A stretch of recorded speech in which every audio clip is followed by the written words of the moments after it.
Hello बच्चों, let's read a given question. The question says, in a Young's double slit experiment, the slit separation small d is 0.3 mm and the screen distance capital D is 1 meter. A parallel beam of light of wavelength 600 nanometer is incident on the slits at an angle alpha as shown in the figure. On the screen, the point O is equidistant from the slits and distance PO is 11 mm. Which of the following statement is or are correct? So option A given a for alpha equal to 0.36 by pi degree, there will be destructive interference at point O. Option B given a fringe spacing depends on alpha. Option C given a for alpha equal to 0.36 by pi degree, there will be destructive interference at point P. Option D given a for alpha equal to 0, there will be constructive interference at point P. So for this question, जो key concept यहाँ पे we need to understand is the concept of Young's double slit experiment, abbreviated as YDSC. ठीक है, तो इसमें YDSC में सबसे पहले हम जो कंडीशन अप्लाई करते हैं, सबसे पहले YDSC की मदद से we calculate the path difference between the two rays and that path difference अगर हमें एन लैम्डा के या फिर इंटीजर मल्टीपल ऑफ लैम्डा के फॉर्म में हमें अगर मिलता है, so this is the condition for constructive interference. And अगर हमें ये ऑड मल्टीपल में मिलता है, दैट इज 2n+1 λ/2, इस तरीके से कुछ अगर मिलता है तो that will be considered as to be the condition for destructive interference. ठीक है ना. सो ये basic point we need to be clear with, यानी कि ये इवन मल्टीपल है बेसिकली, इसको इवन मल्टीपल बोल सकते हैं हम of λ/2 and this is odd multiple of λ/2. Clear. So from this we can say now जो सिचुएशन हमें गिवन है उसको हम थोड़ा सा रिकंस्ट्रक्ट कर लेते हैं. Let's suppose we have this as two slits. मान लेते हैं कि ये हमारी स्क्रीन है यहाँ पे. ठीक है, यहाँ से एक वेव चलती है, पॉइंट पी पे पहुंच रही है एंड यहाँ से एक चल के इट रीचेस पॉइंट पी.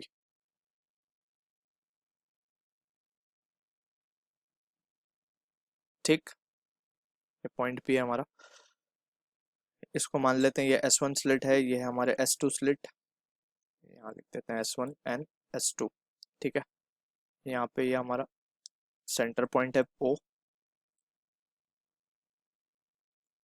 अब बात करते हैं, यहाँ से रे आ रही है इस तरीके से. ठीक,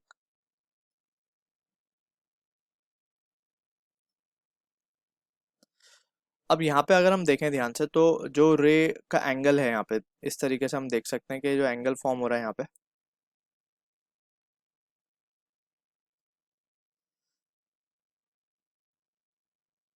it is making an angle of alpha. ठीक है, नाउ ये जो स्लिट का सेपरेशन है बेसिकली, ये जो दो स्लिट का सेपरेशन है, it is been given as small D and ये जो कैपिटल डी है that is the distance of the screen from the slit. अब यहाँ पे अगर हम देखें तो यहाँ से अगर एक परपेंडिकुलर लाइन ड्रॉ करें इस तरीके से एंड यहाँ से एक परपेंडिकुलर लाइन ड्रॉ करें इस तरीके से. ठीक है, तो ये जो पाथ एक्स्ट्रा है बेसिकली, पाथ डिफरेंस हमें निकालना होगा सबसे पहले इन दो रेस के बीच में.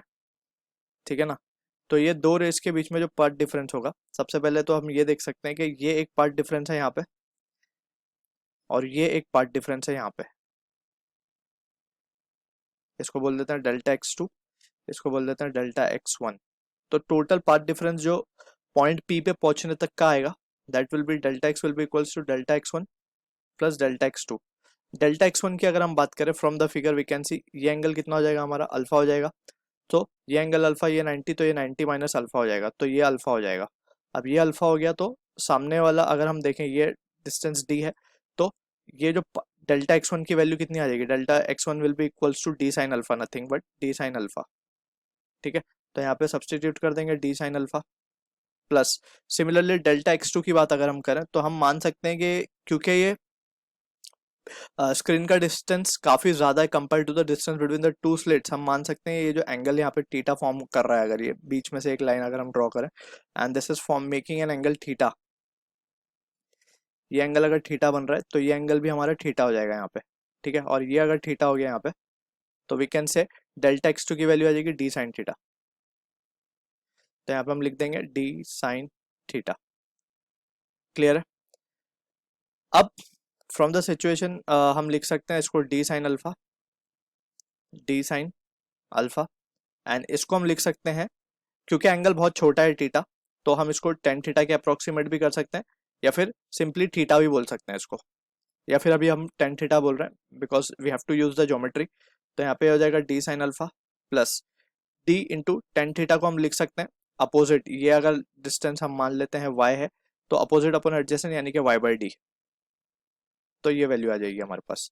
तो ये मिल गया हमें total path difference between the two waves reaching point P। ठीक है, अब हम एक एक करके ऑप्शंस को ले लेते हैं and using this expression will try to answer the question given.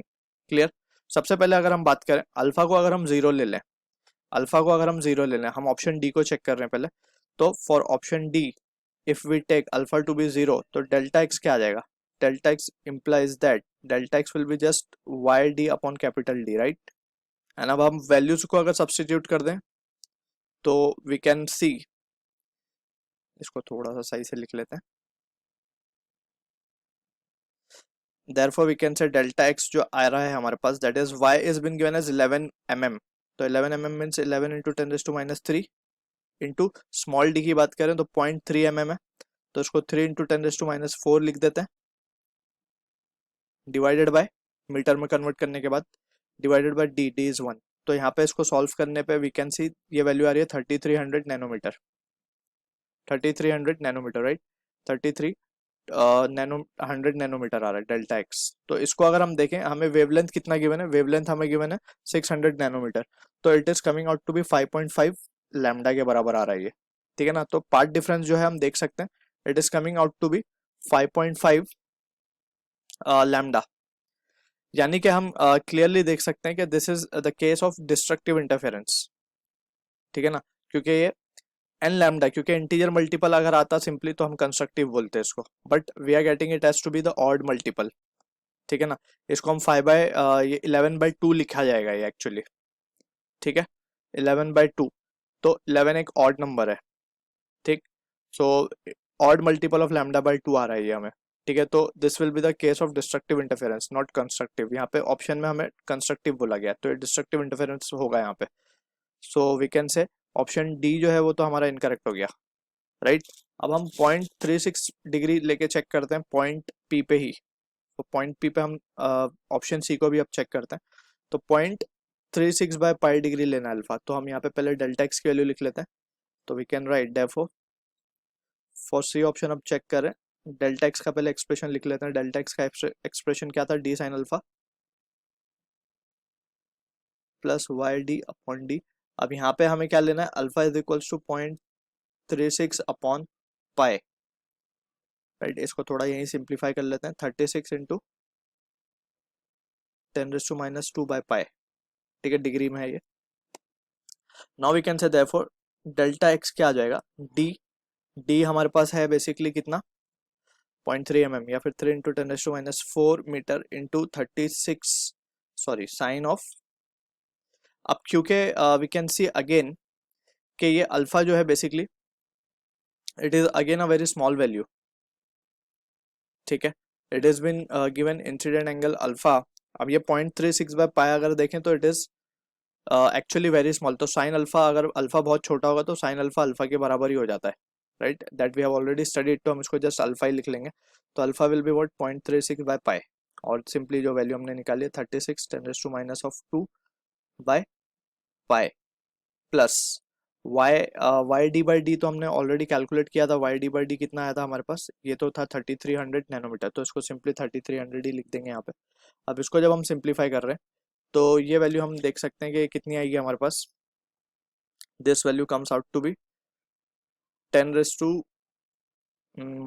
36 into 6, 6 3 18 9 10 108 by pi 10⁻⁻6 plus 300 3300, तो ये वैल्यू आ रही है हमारे पास। And also we need to convert this degree into radian, right, so इसको अभी यहाँ पे हम कन्वर्ट कर लेंगे, तो just we need to multiply with pi by 180।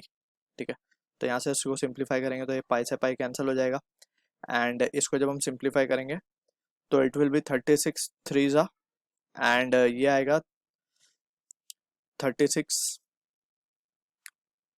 3 and this is 5 10 raised to minus 6 plus 3300, right.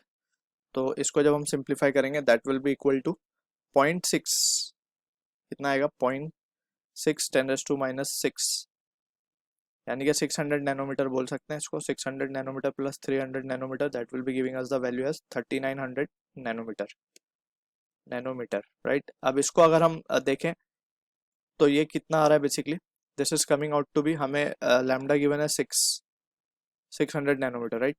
तो ये किसके मल्टीपल में आ सकता है, 6 डिवाइड अगर हम इसको कर देंगे तो वी कैन राइट, तो this can be written as 6.5 lambda, right. 6.5 lambda. Again हम इसको देख सकते हैं कि 6.5 लैम्डा, या फिर इसको we can write it as to be 13/2, right. Again 13 is an odd number, so this will be representing destructive interference. अब ऑप्शंस के अकॉर्डिंग अगर हम देखें तो इसमें क्या बोला गया, इसमें भी बोला गया डिस्ट्रक्टिव इंटरफेरेंस हो रहा है पॉइंट पी पे, सो दैट इज ट्रू। तो ऑप्शन सी हमारा करेक्ट होना चाहिए, ठीक है। इसी तरीके से हम ऑप्शन ए को पहले चेक करते हैं। तो ऑप्शन ए के लिए भी हमारे पास सेम चीजें हैं। तो फॉर ऑप्शन ए की अगर हम बात करें तो इसमें सिंपली हमसे डेल्टा एक्स को हम निकालेंगे यहाँ पे। तो delta x will be equal to D sine alpha का सेम प्रोसेस फॉलो करेंगे, तो इट विल बी 600 ओनली, ठीक है, 600। एंड अब ओ पे चेक करना है हमें, राइट। तो ओ पे चेक करना है, तो ये वाला जो टर्म था साइड वाला वाई डी बाई डी, ये तो जीरो ही हो जाएगा, बिकॉज इन दोनों में तो अब जो नेक्स्ट हाफ हमारा ये इंटरफेरेंस था delta x two will be zero, because दोनों पे पार्ट डिफरेंस कुछ बचेगा ही नहीं जब ये रे पॉइंट ओ पे डायरेक्टली जाएंगी। तो इस तरीके से डायग्राम में हम देख सकते हैं यहाँ पे, तो इनमें अब कुछ पार्ट डिफरेंस आएगा नहीं, तो in that situation delta x will be zero, so ये टर्म तो जीरो हो जाएगा। तो it will be just 600 nanometre, ठीक है। इसको जब हम डिवाइड करेंगे तो ये सिंपली कितना आ रहा है, it is coming out to be 1 lambda, simply या लैम्डा बोल सकते हैं इसको, लैम्डा के बराबर आ रहा है ये।